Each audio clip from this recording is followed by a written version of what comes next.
Focus and Flow, The Entrepreneur's Path to Deep Work, Purpose, and Peace, by Empower Audio.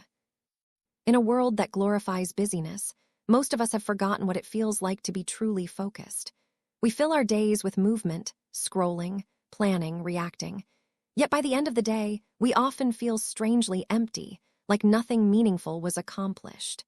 Our attention has become the most valuable currency, and we are constantly spending it without noticing what we're buying. But deep down, we remember. There have been moments, brief, powerful moments when everything clicked, when time disappeared, when you were so immersed in what you were creating that the rest of the world melted away. You didn't think about what came next or what you might gain from it. You were simply there, alive and connected. That was flow. Flow isn't rare magic reserved for artists or athletes. It's a natural human state, a form of consciousness designed for creation, innovation, and fulfillment. It is where focus meets freedom. When you learn to cultivate focus, you unlock flow. And when you learn to live in flow, your work and your life begin to align with something deeper, something that feels like purpose. Entrepreneurs, perhaps more than anyone, need this connection. You are constantly asked to balance vision with execution, strategy with creativity, growth with rest. You are pulled between what you could do and what you truly want to do. And in that tension, focus becomes both your greatest challenge and your greatest gift. We often think of focus as a skill, a thing to improve with discipline, but it is also an act of love. To focus on something is to give it your presence, your energy, your life force. It is to say, this matters. In a world that profits from your distraction, your ability to focus is rebellion. When you learn to direct your focus intentionally, you stop reacting and start creating. You stop scattering your energy and start channeling it. And in doing so, you rediscover a power that has been yours all along, the power to shape your own experience. So before we go further, take a deep breath. Let your shoulders drop. Let your mind arrive. This audiobook is not about hustling harder or squeezing productivity from exhaustion. It is about learning how to work from presence, how to align your mind and body with your natural rhythm, and how to access the creative flow that allows everything to unfold with greater ease. Let's begin. The modern world has trained our attention to flicker. Our devices vibrate, our notifications flash, and our thoughts chase one another like restless birds. We are conditioned to consume, not to concentrate. Neuroscience shows that each time we switch tasks, the brain pays a cognitive tax, a small drain of energy that accumulates throughout the day. After hundreds of switches, our mental battery is depleted, even if we've done very little of value. The human brain wasn't built for constant switching. It was built for immersion.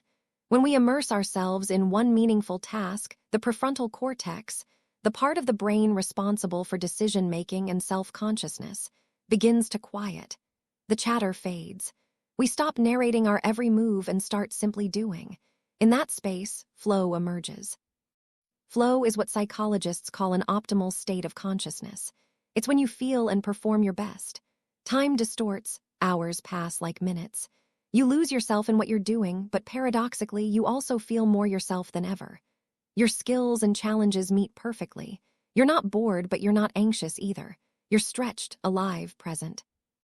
This state has fascinated researchers for decades.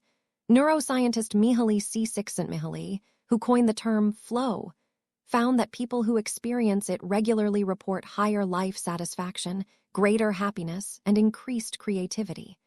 Flow isn't just about performance, it's about fulfillment. For entrepreneurs, flow is the difference between burnout and brilliance. It's the secret ingredient behind sustained innovation. When you work from flow, you produce better results with less effort. Your ideas feel guided, your decisions clearer, your confidence more natural. But to reach that state, you must first understand focus, because focus is the doorway through which flow enters. Focus begins with awareness. You cannot concentrate on what you do not notice. Most of us don't realize how fragmented our attention has become. We've normalized mental noise. Our minds dart between unfinished tasks and imaginary conversations, constantly rehearsing what's next. But awareness allows you to pause, to see the pattern, and to choose differently. The average person checks their phone nearly 100 times per day. Each glance teaches the brain to expect novelty. Dopamine, the neurotransmitter of anticipation, surges every time you check for updates. Over time, you become addicted not to the content itself, but to the promise of something new. The brain starts to crave interruption. This is why so many entrepreneurs struggle to sit still.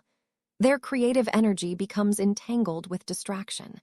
They chase every idea, every opportunity, until the clarity of their vision gets lost in the noise. But here, the truth, focus is not about restriction. It's about redirection.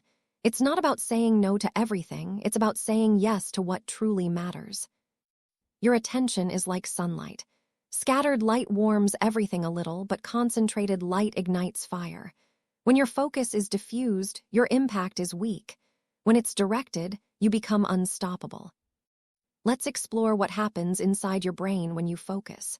When you direct your attention toward one task, neurons begin firing in synchronized patterns. They strengthen the neural pathways associated with that activity, making it easier to access next time. The more you focus on something, the more your brain rewires itself to support that focus. This is why mindfulness practices, like meditation or even focused breathing, improve concentration over time. They train the neural circuits of attention. They teach your mind to stay, to notice when it wanders, and to return gently without judgment. In business, this translates to presence. Presence with your clients, your ideas, your mission.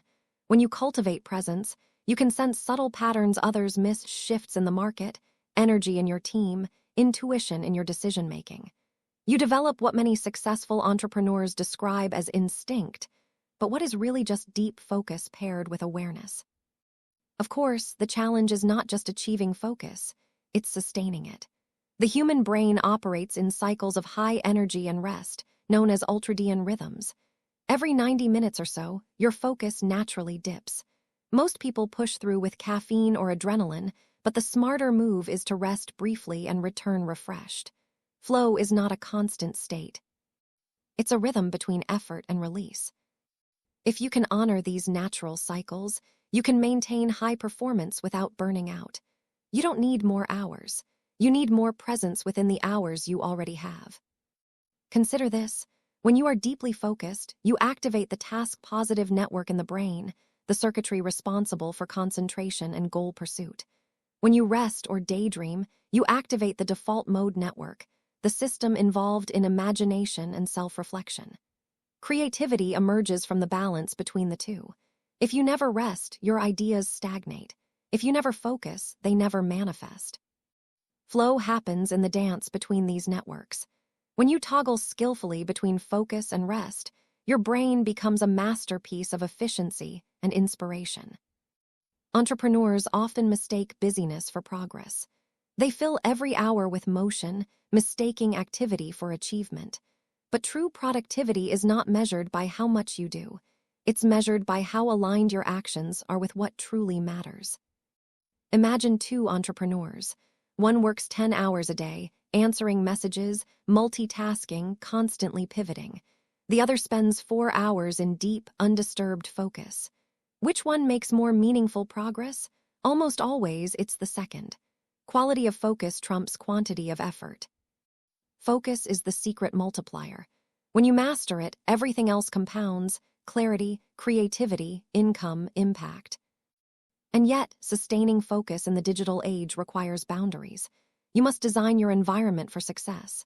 Turn off notifications, clear visual clutter, create a sacred workspace that tells your mind, "Here we create." This is not just about aesthetics, it's about neurological priming. The brain associates context with behavior. When you repeatedly enter a certain space and focus there, it begins to trigger a state of readiness automatically. Rituals enhance this effect. Lighting a candle, playing certain music, setting an intention, these cues train your brain to enter flow more easily. You become like an athlete stepping onto the field. Your mind knows what to do. But even deeper than environment is your internal clarity. Focus thrives on meaning. If you don't know why something matters, your attention will wander. Purpose anchors focus. When your work feels connected to your deeper mission, you don't have to force concentration. It arises naturally. Meaning is the fuel of flow. Entrepreneurs who chase only external success, money, recognition, growth, often lose focus because those goals never feel complete. There's always another milestone. But when your work aligns with your values, focus becomes effortless. To cultivate focus, begin by reconnecting with your why. Why does your work exist? Who does it serve? How does it express your truth? These questions may sound philosophical, but they're profoundly practical. The brain releases more dopamine, the molecule of motivation, when a task feels personally significant. So when you feel distracted, pause and remember your purpose. Anchor your mind to what matters most. The mind loves meaning. Give it one worth serving. Focus, then, is not a fight against distraction. It is a return to devotion. Devotion to what you love, to what lights you up, to what you are here to create. And that devotion, that love in action, is what ultimately opens the door to flow.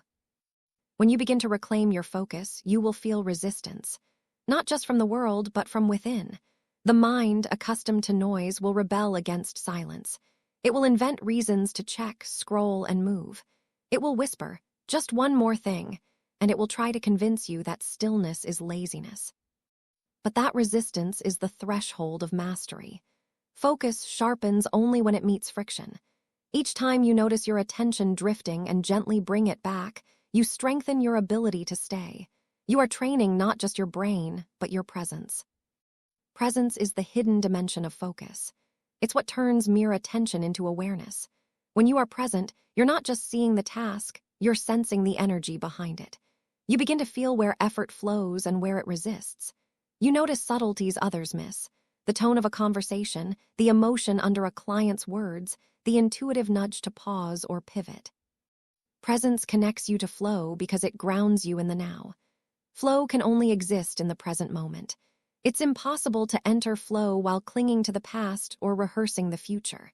In flow, you are liberated from time, yet paradoxically, that's when you create your best work in it. The key to unlocking this state lies in what scientists call the challenge skill balance. Flow arises when the difficulty of a task matches your ability to meet it. Too easy and you grow bored. Too hard and you feel anxious. But in that sweet spot, where your skills are stretched just enough, your brain releases a cocktail of neurochemicals: dopamine for motivation, norepinephrine for focus, anandamide for creativity, and endorphins for pleasure. This chemistry explains why flow feels so good. It's not just psychological, it's biological. The body rewards alignment. The same systems that evolved for survival now fuel your creativity. When your mind and task merge, the brain perceives success as essential and floods you with energy to achieve it. This is why entrepreneurs who chase meaning over metrics often outperform those who chase only profit. Purpose creates natural motivation. It engages these flow circuits more deeply. You're not forcing focus, you're following energy. But what if you struggle to find that sweet spot?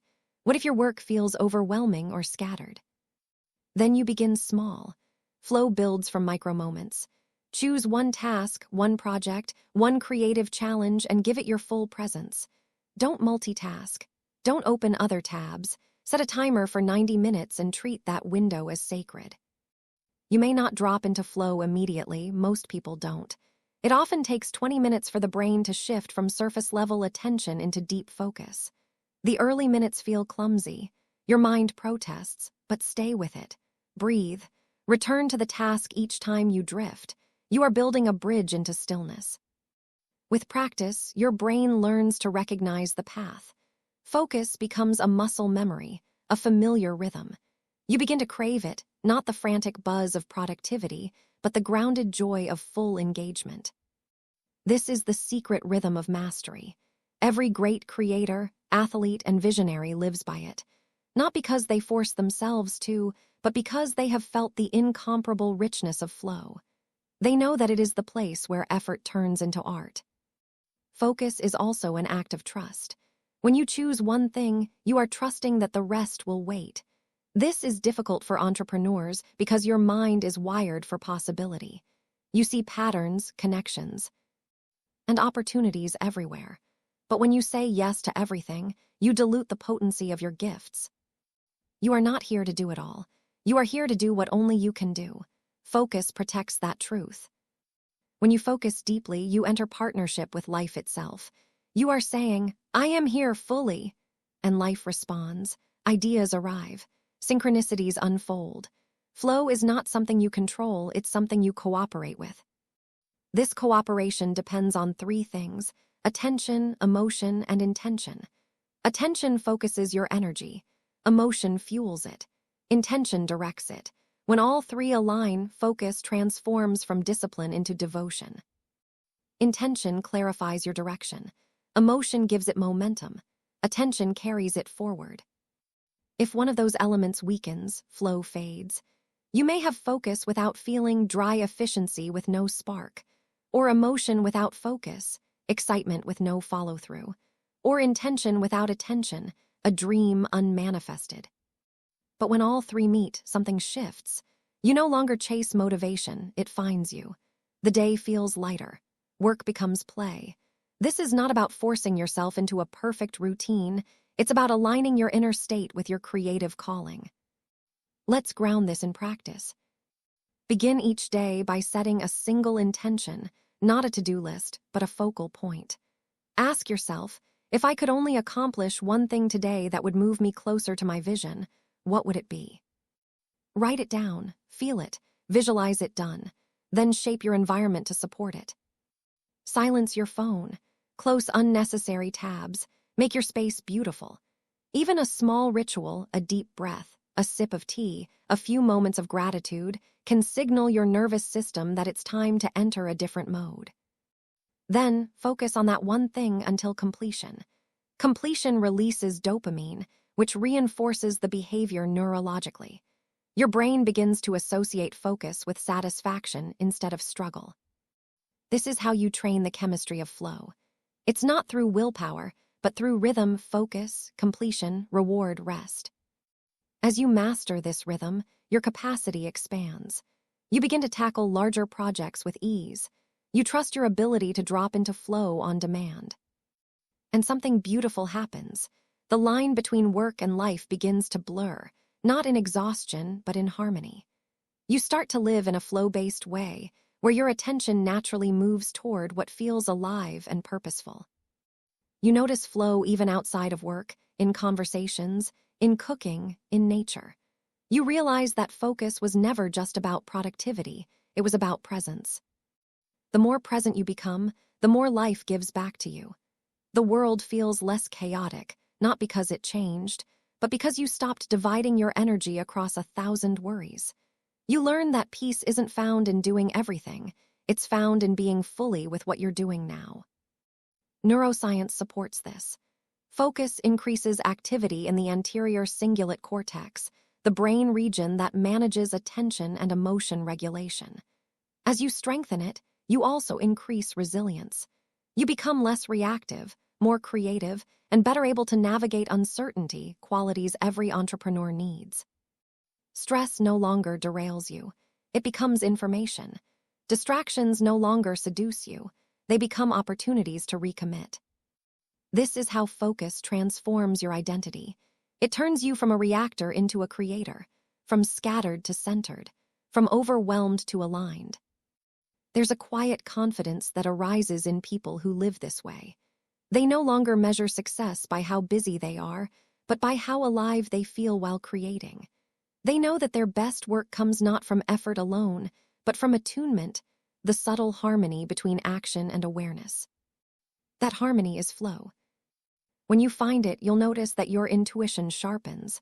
Decisions that once felt heavy become simple. You stop second-guessing because you've learned to trust the signals of your body.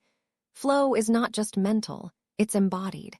It's felt in the steady heartbeat, the ease of breath, the calm precision of movement. Entrepreneurs often disconnect from their bodies in pursuit of success, burning out their nervous systems in the name of achievement.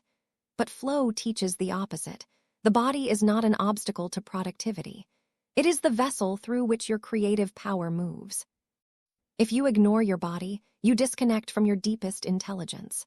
But if you learn to listen, to rest when tired, to move when restless, to breathe when tense, you unlock a source of focus no app or strategy can replace. Flow begins with attention, but it sustains itself through embodiment. Imagine this: you wake up tomorrow and decide that instead of rushing, you will enter your day with awareness. You take 5 slow breaths before checking your phone. You move gently, noticing light through the window. You feel your feet on the floor. You ask yourself, what matters most today? You work on that, deeply, fully, for hours that feel like minutes. And when you're done, you step outside and realize the world feels brighter. You feel lighter. You didn't conquer the day, you danced with it.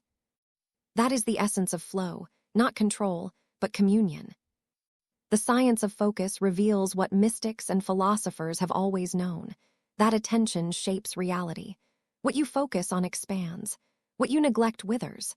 When you choose your focus consciously, you are not just managing time, you are creating your life.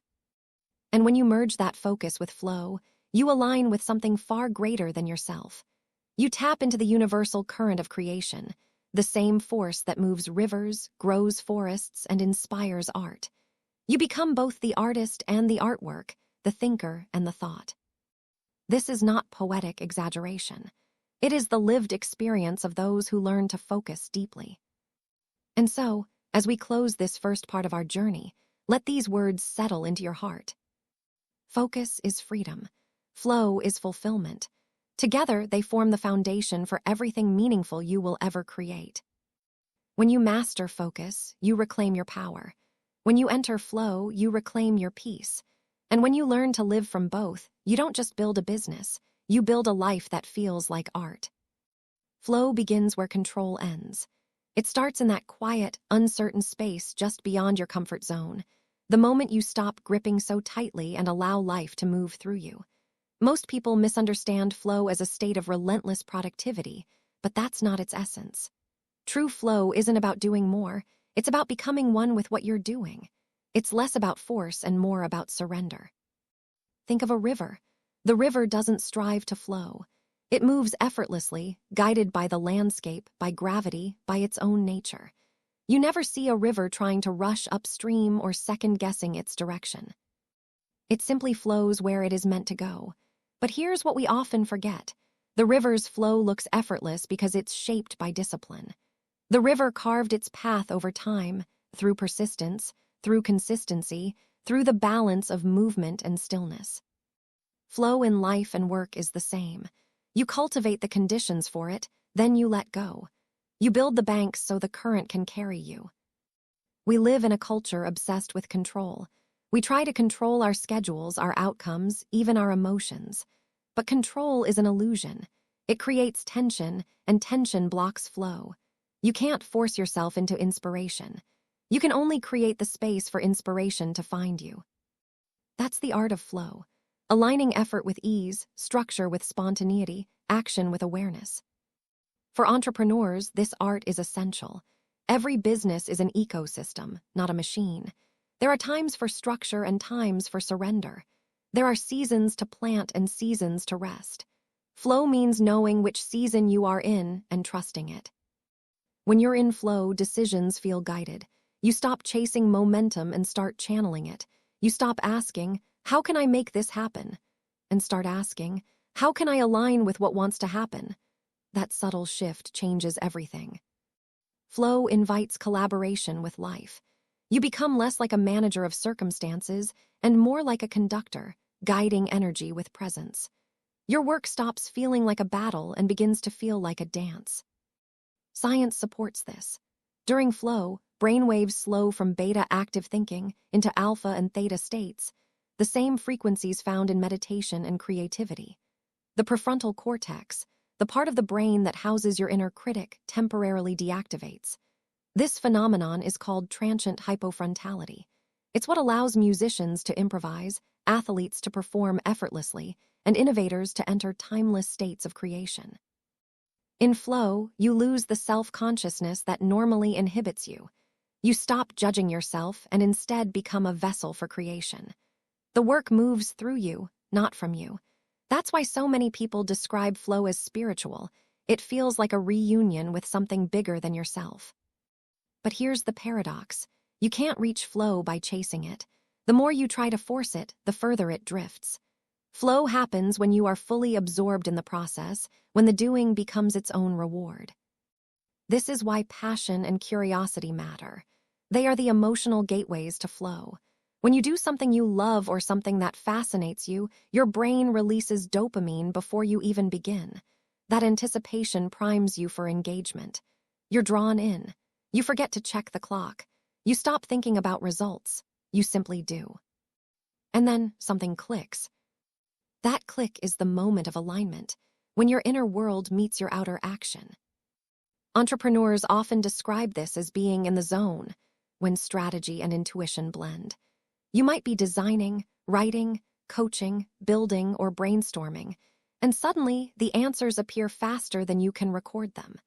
You feel a rush of energy but also a strange calm, as if everything is both moving and still at once. This is flow consciousness. But to reach it consistently, you must learn the art of surrender. Surrender isn't giving up, it's letting go of resistance. It's allowing yourself to be guided by what feels alive instead of what feels forced. It's trusting that rest is as productive as movement, that stillness is part of the rhythm, not a break from it. Imagine working with this kind of rhythm in your business. Instead of pushing through exhaustion, you would learn to pause when the current slows, knowing that rest restores clarity. Instead of overanalyzing every decision, you would act when you feel that intuitive pull, even if you can't explain why. You would replace control with curiosity, fear with flow. Entrepreneurship is often described as a grind, but it doesn't have to be. When you work from flow, your business becomes a living organism. You start to see patterns. You sense timing. You begin to trust the natural intelligence of creation, the same intelligence that grows a seed into a tree. To access this intelligence, presence is everything. Flow begins where your attention meets your body. The body is not a barrier to flow, it's the entry point. The moment you reconnect with your breath, your posture, your heartbeat, you re-enter the now. The now is where flow lives. So many entrepreneurs live in the future, forecasting, planning, worrying. They miss the magic of this moment, where inspiration actually happens. The more you live in your head, the less access you have to flow. The more you anchor in your body, the more flow finds you naturally. Simple practices help. Before you begin your workday, take a minute to breathe deeply. Feel your feet on the ground. Notice the sensations in your body. Bring awareness to your hands, to your chest, to your breath. Then ask quietly, what wants to move through me today? You'll feel a subtle shift, a drop from thinking into being. That shift is the doorway. From there, flow unfolds as you act. Action is the language of flow. You can't think your way into it. You must engage. Start where you are with whatever draws your attention most. Once you begin, your nervous system entrains to the rhythm of the work. It's like entering a dance. Your body learns the steps as you go. The mind resists starting because it fears imperfection. But flow doesn't care about perfection. It cares about participation. The moment you begin, you invite the current to meet you. There is a story about a painter who spent years agonizing over his masterpiece. Every brushstroke had to be perfect. Then one day, frustrated, he let go and began painting freely, quickly, instinctively, without overthinking. That painting became his most celebrated work. Why? Because it carried the energy of flow, not effort, but essence. You don't find flow by trying to perfect your work. You find it by losing yourself in the work. This is why play is so essential to creativity. When you play, you bypass the critical mind. You allow experimentation. You give yourself permission to explore. Children live in near constant flow because they haven't yet learned to fear mistakes. They follow curiosity naturally. The entrepreneur's task is not to abandon responsibility, but to reawaken that curiosity, to approach business like a playground for creative energy rather than a battlefield of expectations. The deeper you go into flow, the more you realize that it's not about external results at all. Flow is an internal alignment. When you are in flow, you feel connected to your purpose, but also to something universal. Work becomes a form of meditation, a moving prayer. There are 4 main stages in the flow cycle: struggle, release, flow, and recovery. Understanding these helps you ride the rhythm instead of resisting it. The first stage, struggle, is where you push against your limits. It's uncomfortable, the brainstorming, the learning, the early drafts. Many people quit here because it feels effortful, but this tension primes your nervous system. Then comes release, the moment you stop forcing. You take a walk, rest, or shift your attention. During release, the subconscious takes over, connecting dots your conscious mind missed. Next, flow arrives, energy peaks. The work feels effortless. You lose yourself in creation. Time dissolves. Finally, recovery. The body needs to integrate. Many ignore this stage, jumping straight back into struggle, but recovery is sacred. It's where growth happens. Without it, burnout follows. When you honor all 4 stages, you work in harmony with your biology. You stop fighting your cycles and start partnering with them. In flow-based living, you no longer see rest as wasted time. You understand that creativity breathes, it expands and contracts. You trust the ebb as much as the flow. This trust transforms how you lead. You become more intuitive, more grounded, more magnetic. People can feel it. Teams align around your calm clarity. Clients respond to your grounded energy. Opportunities arise effortlessly because you are no longer chasing, you are attracting through resonance. Flow is contagious. When one person in a system operates from alignment, it influences the whole. Your focus, your energy, your presence, these ripple outward. This is leadership beyond strategy. It's energetic leadership. At a biological level, flow enhances learning and retention by up to 500%. It boosts pattern recognition, creative problem solving, and emotional regulation. In practical terms, it means you get better faster, innovate more deeply, and stay centered under pressure. At a spiritual level, flow reconnects you to your essence. It reminds you that you are not separate from life. You are life, expressing itself through creativity. Every idea you have, every solution you create, every product you build is an extension of that same intelligence that animates the stars. When you realize this, work becomes sacred. Focus becomes devotion. Productivity becomes presence. And then you discover a deeper truth. Flow is not something you enter occasionally. It is your natural state, underneath all the noise.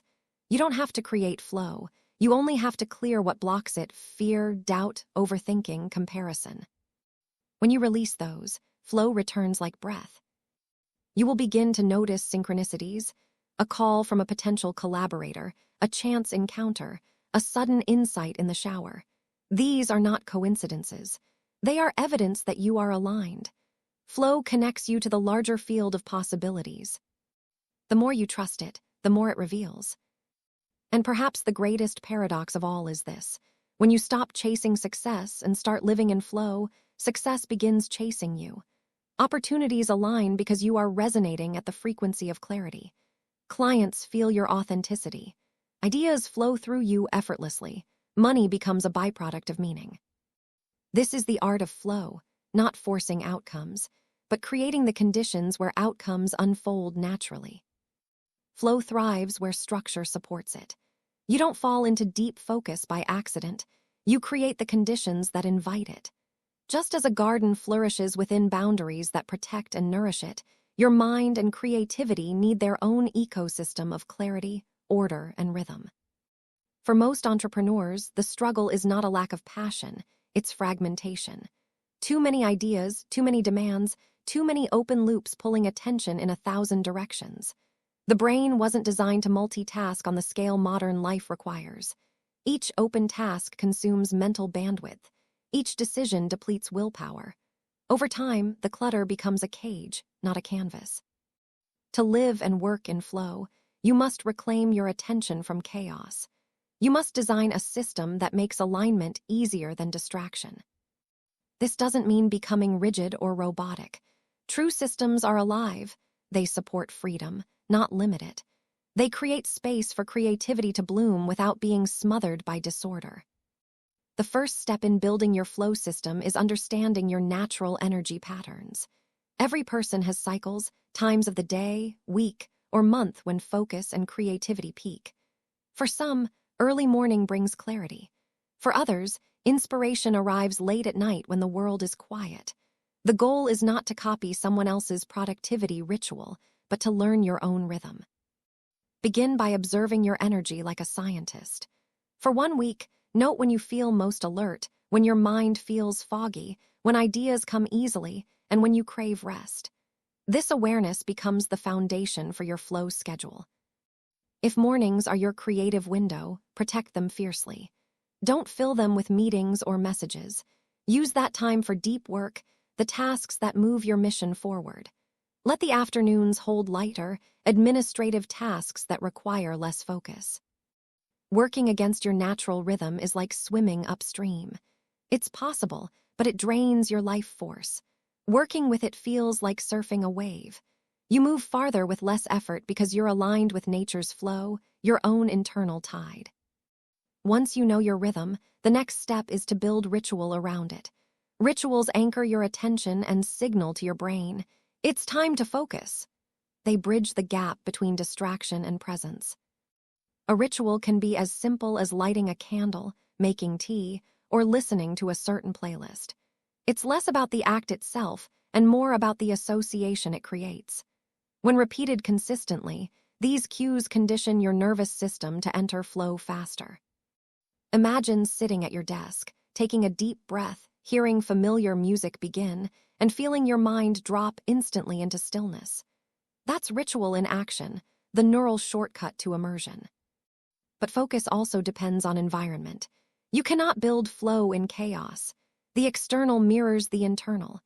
A cluttered workspace sends a signal of confusion to the brain. A calm, intentional space supports clarity. Design your environment to eliminate friction. Remove what distracts, enhance what inspires. If you can, keep separate spaces for creation and administration. Your creative zone should feel sacred, a place your mind associates with deep work. Lighting matters. Natural light enhances alertness, while warm tones encourage calm focus. Plants improve air quality and remind you of growth. A tidy desk doesn't just look nice, it tells your nervous system that this is a place of clarity. But environment isn't only physical, it's digital, too. Digital clutter steals more attention than most people realize. Notifications, tabs, and unfiltered input fracture your focus constantly. To reclaim control, create boundaries around your digital life. Start with your phone. Turn off non-essential notifications. Remove apps that pull you into endless scrolling. You don't have to be available every minute to be effective. In fact, the most successful creators are often the least reachable during their creative hours. Next, manage your desktop and browser intentionally. Keep only the tabs you need. Create folders for projects. Use focus tools if necessary, timers, website blockers, or music apps that support deep concentration. These are not crutches, they're scaffolding for your mind. Remember, focus is not about willpower, it's about design. You create a world where the easiest choice is the one aligned with your goals. Now that your environment supports flow, let's talk about structure, the rhythm of your workday. Your brain can sustain deep focus for about 90 minutes at a time before it needs rest. This natural pattern is known as the ultradian rhythm. Instead of pushing through fatigue, structure your day in 90-minute cycles. Work deeply, then take a 20-minute break. Step away from screens. Move your body, hydrate, let your mind wander. This rhythm mirrors the body's natural waves of alertness and recovery. By syncing with it, you maximize productivity and minimize burnout. Some call this the pulse of focus, like a heartbeat of your day. Deep work, rest, deep work, rest. If you run a business, align team meetings and communication around this rhythm. 2. Encourage focus blocks where people are unavailable for messaging. Replace the expectation of instant replies with the expectation of quality attention. This simple cultural shift can transform output and morale. Your weekly rhythm matters just as much. Flow requires variety, periods of creation, reflection, and integration. Designate certain days for deep creation, others for connection or administration. Fridays, for example, might be your review and reflection day, a time to assess what worked, what drained energy, and what deserves more attention next week.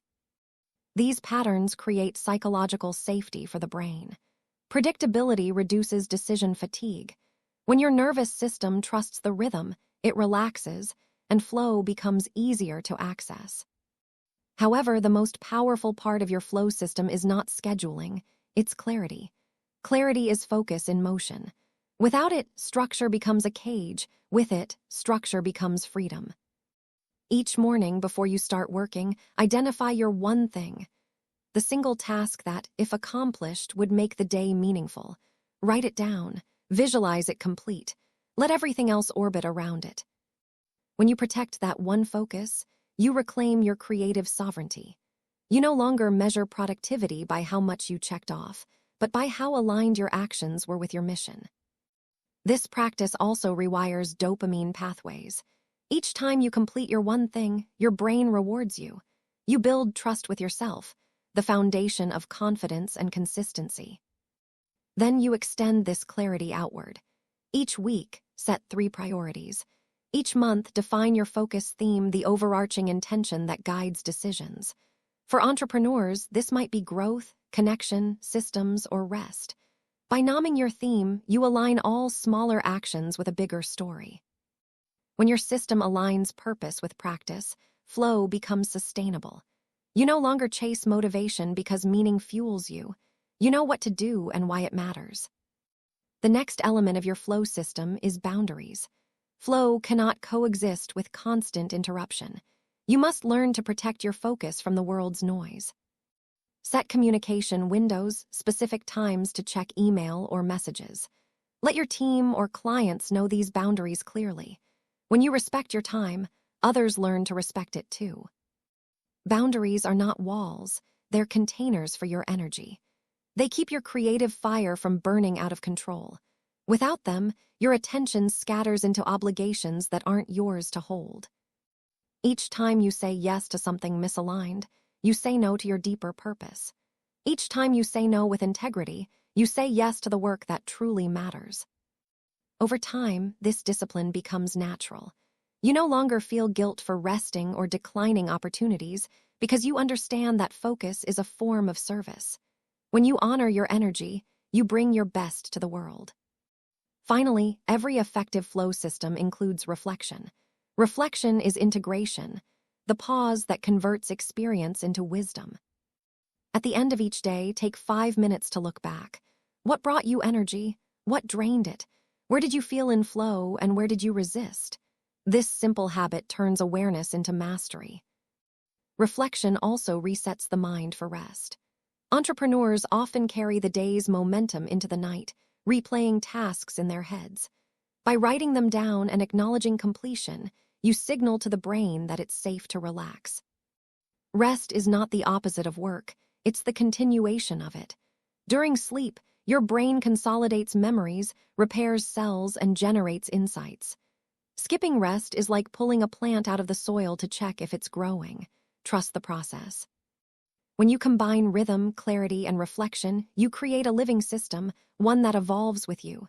Some weeks will feel effortless, others will challenge your balance. But flow is not perfection, it's adaptation. The river doesn't flow in a straight line, it curves. You can too. The more you live in this rhythm, the more you feel guided by it. You begin to sense when it's time to expand and when it's time to pull back. You learn to distinguish between resistance that signals fear and resistance that signals misalignment. You start making decisions from a calm center instead of reaction. That calm is focus made visible. It's the byproduct of a life designed around presence. And when your outer systems reflect your inner clarity, life begins to feel beautifully coherent. Your workspace, your calendar, your communication all mirror the simplicity of your purpose. That coherence is power. Because in the end, the purpose of structure is not to constrain freedom, it's to liberate it. As you continue refining your flow system, you'll begin to notice that structure doesn't limit creativity, it amplifies it. Boundaries create safety, and safety allows expression. When your mind trusts that the essentials are handled, it opens like a flower toward inspiration. That's why one of the most underrated tools in entrepreneurship is simplicity. Simplicity is not laziness, it's elegance. Complexity drains energy. Simplicity channels it. A simple system, a clean workspace, a clear schedule, an uncluttered mind frees you to do what only you can do. Most entrepreneurs think they need to add more tools, more strategies, more goals. But often the breakthrough comes from removing friction, removing noise, removing what doesn't align. This is minimalism in action, not as aesthetic, but as energetics. Every object, task, or commitment either gives or takes energy. Your flow system thrives when your environment and choices are filled only with what supports creation. This principle applies to people, too. The company you keep directly affects your energy. Spend time with people who inspire you, challenge you, and hold you accountable to your vision, not those who drain your enthusiasm or feed your doubt. Flow loves resonance. When you surround yourself with people in flow, your nervous system entrains to that frequency. If you lead a team, teach them this rhythm. A team in flow doesn't need constant supervision. They self-organize because everyone is guided by shared clarity. Flow spreads through trust. When you trust your people, they rise to meet it. Micromanagement suffocates creativity, trust oxygenates it. But trust begins with you. If you don't trust yourself, your decisions, your timing, your intuition, you'll project that uncertainty onto your work. Building your flow system means building self-trust. Self-trust is the quiet knowing that even if things go wrong, you can handle it. It's confidence born from experience, not ego, and it grows each time you follow through on your word. Every time you keep a promise to yourself, your nervous system relaxes. It learns, I can rely on me. Inconsistent focus often comes from self-betrayal, saying you'll do something and not doing it, overcommitting, or ignoring your inner signals. Over time, these micro-betrayals create internal noise. You can't enter flow when part of you is arguing with yourself. So practice keeping small promises.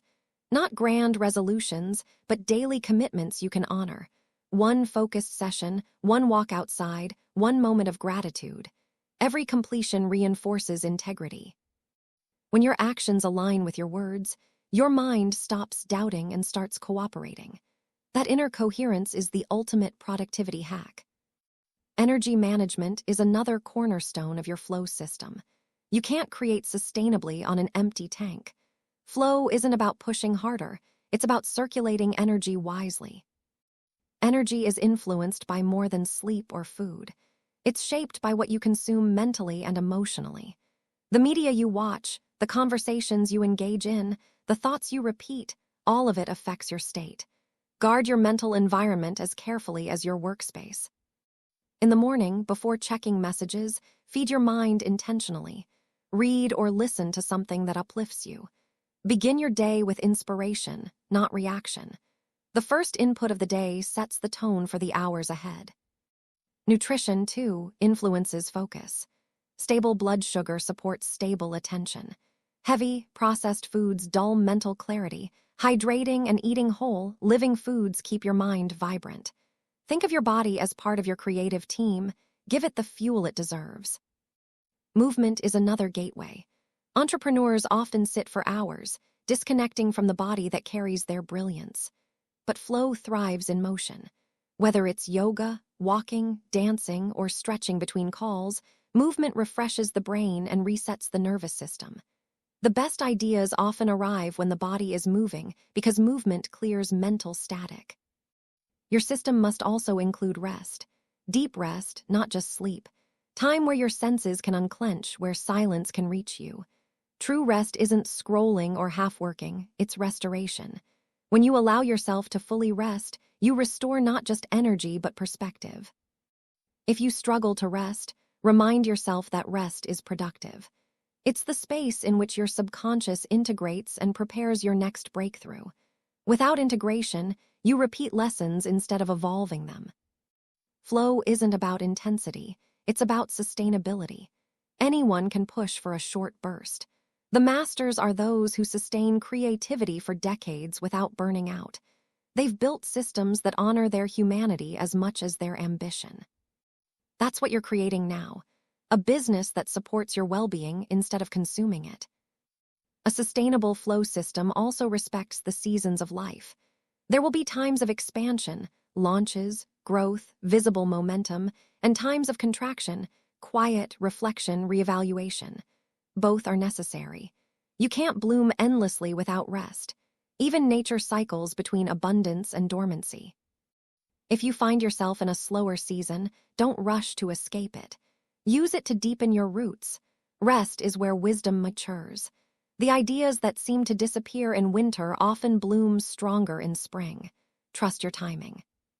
This rhythm applies to your creative process, too. Some days will be overflowing with inspiration. Others will feel dull or resistant. Don't judge the fluctuations. The creative current has its tides. Flow is not a permanent high, it's a dynamic balance. Learn to surf the waves, not fight them. To help sustain long-term flow, build rituals of renewal. Weekly check-ins, monthly retreats, even daily pauses to breathe and reflect. These rituals reconnect you with your why and keep burnout at bay. Burnout is not a badge of honor, it's a signal of misalignment. It tells you that your system has been running without rhythm, too much output, not enough input. When you feel its pull, pause before it becomes collapse. The simplest reset is reconnection, with your breath, your body, your purpose. The moment you remember why you're doing this work, energy returns. Purpose is the deepest fuel of all. Money, recognition, and achievement can motivate temporarily, but only meaning sustains flow over time. Meaning transforms hard work into devotion. When your work feels like contribution, an offering, not an obligation, focus becomes natural. That's why the most powerful system you can build isn't external. It's internal alignment between your mission, your values, and your daily actions. Every tool, habit, and ritual should serve that alignment. This alignment also extends into relationships. You cannot stay in flow if you're surrounded by chaos. Communication matters. Clear expectations, compassionate honesty, and shared purpose keep relationships fluid. If tension arises, address it with curiosity, not defensiveness. Flow thrives on openness. Conflict is just energy that wants to move. When handled consciously, it deepens connection. Within teams, foster a culture of rhythm, shared breaks, creative sprints, moments of celebration. Celebration is often overlooked, yet it's vital. Each success, no matter how small, releases dopamine and strengthens the association between focus and fulfillment. Without celebration, progress feels hollow. And don't forget beauty. Beauty is the soul's fuel. Surround yourself with it: art, nature, music, design.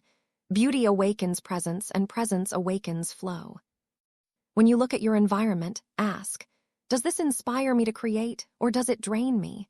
Each choice, from lighting to decor to sound, can either amplify or dull your energy. Build beauty into your systems as intentionally as function. Simplicity, rhythm, nourishment, boundaries, reflection, beauty, these are not luxuries. They are the architecture of sustainable flow. Over time, your flow system becomes invisible. You no longer have to think about it, it becomes who you are. Focus feels natural. Rest feels earned. Your days follow a quiet cadence that supports everything you value. And then a deeper shift happens. Your identity evolves. You stop identifying as someone who's trying to be productive and start living as someone who's simply in harmony with their purpose. Flow becomes your baseline. You still work hard, but without strain. You achieve without anxiety. You create with joy. This is the paradox of true discipline. When practiced with love, it leads to freedom. Entrepreneurs who embody this rhythm often describe their businesses as extensions of themselves, living, breathing expressions of their evolution. Their systems reflect their souls. They lead with integrity, innovate intuitively, and sustain success gracefully. Because flow is not just about doing your work, it's about becoming your work. When you live this way, you wake up not with dread but with curiosity. What will move through me today? What wants to be created next? Work becomes less about control and more about collaboration with life. And life responds. You begin to experience a sense of synchronicity, the right opportunities, the right people, the right timing. This isn't magic, it's resonance. Your inner and outer worlds are tuned to the same frequency. This is the pinnacle of building your flow system, realizing that your true system is consciousness itself. All the tools, habits, and strategies are just ways to support that awareness. The awareness that you are both the creator and the creation, both the architect and the art. When you live from this awareness, focus no longer feels forced. Flow no longer feels fleeting. You realize that the conditions for creativity were never outside of you. They were always waiting in the quiet spaces of your attention. And from that quiet, your best work emerges, work that doesn't just succeed, but serves. Work that nourishes not just your mind, but your soul. Work that leaves a ripple long after it's complete. That is the system worth building, one that sustains your spirit as much as your success. There comes a point in every creator's journey when flow stops being something you visit and becomes something you live. The shift is subtle but profound. It's the difference between chasing balance and embodying harmony. When you live in flow, your work, relationships, rest, and growth all move within one rhythm. There's no longer a separation between life and practice. Everything is the practice. Let's begin here, with what it means to live in alignment with life itself. Living in flow means trusting that there is an intelligence larger than your plans. You still set intentions, you still build structures, but you no longer cling to control. You begin each day with clarity and end it with surrender. You act fully and then let go of the outcome. This is where peace begins, in the understanding that you are responsible for the effort, not the result. When you live this way, the mind quiets. You don't have to micromanage the future. You trust that what you've planted will grow in its own time. It's not passivity, it's partnership. You plant, water, and tend, but you also listen for when to rest, when to prune, and when to bloom. Now, let's explore how flow shows up in everyday life, beyond work, beyond creativity. Flow in daily living begins with attention. Every moment becomes an invitation to be here. Washing dishes, walking your dog, sitting in traffic, all of it can become meditation when you bring presence. When your mind stops resisting what is, even the smallest acts regain meaning. This isn't about perfection, it's about participation. Most people move through their days half-present, lost in thought about what's next. Living in flow means remembering that this moment is not a means to an end, it is the end. When you pour your full attention into the ordinary, it becomes extraordinary. The mundane becomes sacred because you are there for it. The poet Mary Oliver once wrote, "Attention is the beginning of devotion." Living in flow is a devotional act, not toward a deity, but toward life itself. You begin to see the divine in details. Sunlight on the floor, the warmth of tea in your hands, the breath moving through you. From this awareness, gratitude blooms effortlessly. Gratitude isn't something you perform, it's something that arises when you slow down enough to notice. And gratitude is one of the highest vibrational states the nervous system can experience. It expands your perception, softens fear, and aligns you with possibility. Now, let's talk about relationships, because no one lives in flow alone. Relational flow happens when presence meets empathy.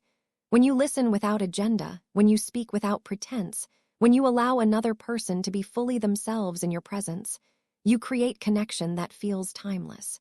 You've felt it before, those conversations where hours pass unnoticed, where laughter or silence feels equally nourishing. That is shared flow. To cultivate this kind of connection, bring the same principles you apply to your work: focus, openness, rhythm. Be fully there. Put away your phone. Breathe before responding. Let the other person's words land before you prepare your own. The pause between listening and speaking is where understanding grows. Flow in relationships also means releasing the need to fix or perform. You don't have to prove your worth. You only have to show up authentically.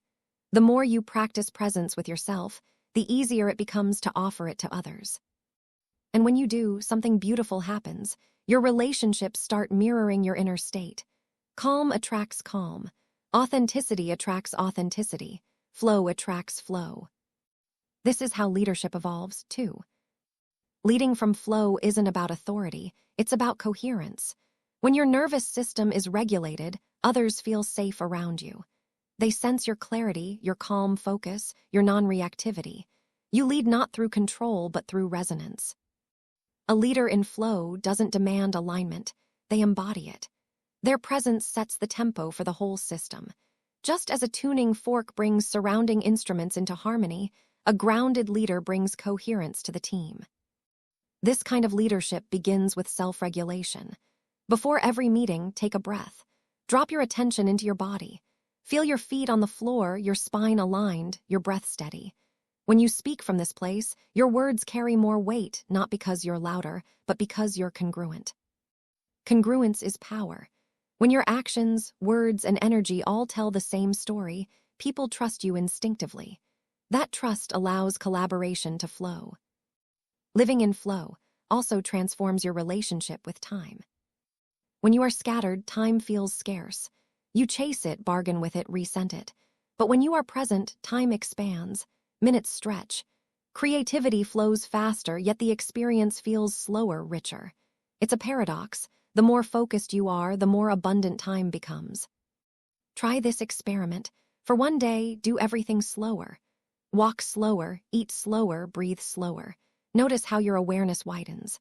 You'll begin to sense what sages and scientists both describe, that flow collapses the illusion of time altogether.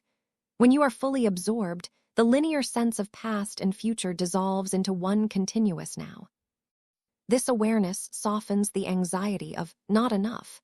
You realize you are never behind, because you're exactly where you need to be. And from that realization, compassion arises for yourself and for others. Compassion is one of the quietest and most potent qualities of flow. It dissolves judgment and invites connection. When you see life as a flow rather than a battlefield, you stop needing to win every moment.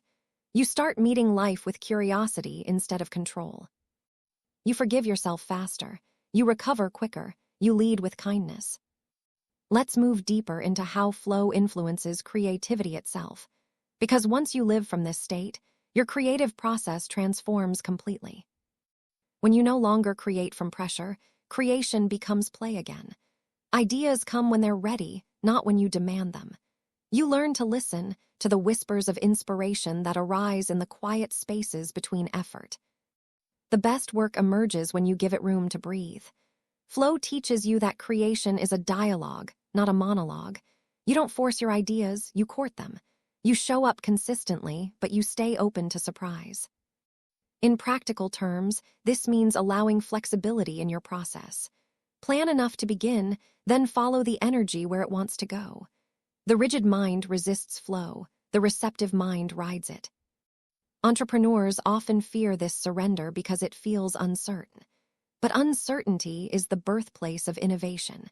When you stop trying to predict every outcome, you allow something greater to unfold, something original. This approach doesn't mean abandoning structure. It means dancing with it. Structure is the frame, flow is the movement inside it. Too much structure and creativity suffocates. Too little and it dissipates. The art is in the balance. Now let's explore how to maintain this balance in the long term. Because living in flow is not a one-time realization, but an ongoing practice. Every day will offer opportunities to lose flow and to return to it. The returning is the practice. When you get distracted, you return. When you get discouraged, you return. When you get caught in comparison or fear, you return. Each return strengthens the path. This is where mindfulness becomes more than meditation. It becomes a way of living. Mindfulness is simply remembering to remember, remembering to breathe, to feel, to notice. Each moment you remember, you realign. Over time, the distance between losing and finding flow shortens. You stop spiraling for days and start resetting in minutes. This is the mark of mastery, not perfection, but recovery. Living in flow also deepens your spiritual connection, whatever that means to you. Flow dissolves the illusion of separation. You begin to sense that the same intelligence that beats your heart moves through your business, your art, your relationships. You're not doing life. Life is doing you. You are both the wave and the ocean. This recognition brings profound peace. You no longer fight the current because you trust that it knows where it's going. You stop seeking purpose as something to find and begin expressing purpose as something to live. Purpose, in this sense, isn't a single mission statement. It's a state of being. It's how you bring yourself to what you do. It's not the job title or the project. It's the quality of presence you infuse into it. When you live this way, purpose finds you. Let's pause here and take a breath, literally. Feel your chest rise. Feel the air enter, expand, and leave again. That is flow, the natural movement of giving and receiving. Every breath is a lesson. Take in what you need, release what you don't, trust that the next one will come. This rhythm is the blueprint for everything in life. Flow is breath, scaled to existence. Flow, at its essence, is a practice of returning to presence, returning to breath, returning to the natural rhythm of life that so many of us have forgotten. And the beauty is that you can return in any moment, right now, even. Let's begin here, with your body. Your body is the most honest compass you have. It never lies. It tells you when you're aligned and when you're forcing, when you're in expansion and when you've contracted. Living in flow means learning to read its language again, the subtle sensations, the signals of yes and no that arise long before the mind catches up. When you're making a decision, pay attention to your body's first response. Does it soften, open, feel expansive? Or does it tighten, close, feel heavy? That is your intuitive feedback system. The more you listen, the louder it becomes. This awareness deepens your relationship with work and life. You begin to move not from obligation, but from energy. You stop pushing when you're depleted and start creating when you're lit up. You build your schedule around aliveness instead of habit. The body doesn't lie about timing either. Some seasons call for expansion, bold moves, launches, visibility. Others ask for restoration, quiet introspection, simplicity. Flow means honoring both. Just as the ocean has tides, your creative energy has its own natural rhythm. When you align with it, life feels less like a struggle and more like choreography. Let's explore this rhythm in relationships, because living in flow also transforms how we connect. When you live from flow, you stop trying to control others. You release the need to change or convince. You listen deeper. You understand that everyone has their own current, their own path to alignment. Love becomes less about possession and more about presence. You meet people where they are without rushing their process. This creates extraordinary relationships, grounded, peaceful, alive. There's no more performing, no more pretending. You show up as yourself and allow others to do the same. In that space, real intimacy grows. Intimacy doesn't always mean closeness. Sometimes it means truth. Living in flow gives you the courage to speak honestly, even when it's uncomfortable. You stop managing others' perceptions and start standing in your integrity. And from that integrity, you begin to attract relationships, personal and professional, that match your energy. Partnerships, collaborations, friendships start to feel effortless, guided, reciprocal. Because energy recognizes energy. Flow recognizes flow. Now, let's turn inward again, to the deeper emotional landscape of living in flow. To live this way doesn't mean you never feel fear, doubt, or grief. It means you learn to move with them instead of against them. Emotion is simply energy in motion. When you resist it, you create stagnation. When you allow it, it transforms. In practice, this means feeling fully without losing your center. When anger rises, you breathe through it, let it inform your boundaries, then release it. When sadness comes, you let it soften you instead of harden you. When joy appears, you let it expand without fear of loss. Every emotion becomes part of the flow, not an interruption of it. This emotional fluency is what turns sensitivity into strength. Entrepreneurs and creators often experience life intensely. That's what allows them to sense possibilities others miss. But without flow, that sensitivity can become overwhelm. With flow, it becomes intuition, empathy, and depth. Living in flow does numb your emotions, it refines them. You begin to sense the subtle difference between reactivity and response, between control and creation. Now, let's talk about creation in its purest form, the creation of a life that feels like your own. When you live in flow, success takes on a new meaning. It's no longer about comparison or competition. It's about congruence. Are you living in alignment with what you value? Are you expressing your truth through your work, your words, your relationships? That's the real metric of fulfillment. You realize that achievement without aliveness isn't success, it's exhaustion. And so, you start designing your life differently. You choose projects that energize you, clients that inspire you, routines that sustain you. You measure your days not by how much you did, but by how deeply you were present while doing it. This redefinition of success is radical because it challenges the world's addiction to speed. But speed without direction leads nowhere. Flow gives you both direction and grace. You move steadily, purposefully, without forcing. Let's take a moment to imagine what your life feels like when this becomes your normal state. You wake up feeling connected, not to your to-do list, but to your purpose. Your morning begins in silence or sunlight, not in screens.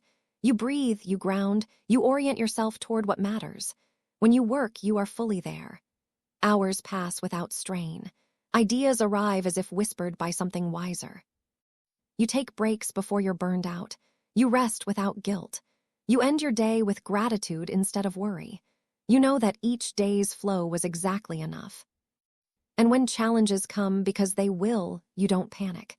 You pause, listen, and respond from clarity. You trust that the current will carry you if you keep showing up. This is the essence of living in flow. No resistance, no rush, no need to prove, just presence, purpose, and peace in motion. Now, let's move into how to integrate this awareness into the deeper layers of identity. The part of you that has been shaped by years of striving, expectation, and survival. For many people, the biggest block to flow isn't time or strategy, it's self-concept. If you see yourself as someone who must struggle to earn peace, you'll unconsciously recreate struggle, even when flow is available. To shift this, you must redefine who you believe yourself to be. Not a doer or achiever, but a channel, a co-creator with life. Your worth isn't tied to productivity. You are valuable because you exist. Flow begins when you stop trying to prove and start allowing yourself to express. Each time you honor your natural rhythm instead of forcing someone else's, you reclaim your identity from conditioning. You stop living from pressure and start living from purpose. This is how healing and flow intertwine, because flow is your natural state beneath the tension of self-doubt. When you remove what blocks it, healing happens naturally. Now, let's explore the connection between flow and contribution. When you live in flow, your work becomes an offering. It's no longer just about income or recognition, it's about impact. You create not to impress, but to serve. You realize that your gifts are not accidents, they're assignments. Each talent, each insight, each experience you've gathered becomes a thread in the tapestry of contribution. Flow magnifies your ability to serve because it connects you to abundance, not financial first, but energetic. When you operate from overflow rather than depletion, your giving becomes generous, not sacrificial. You pour from fullness. And paradoxically, that's what attracts abundance back.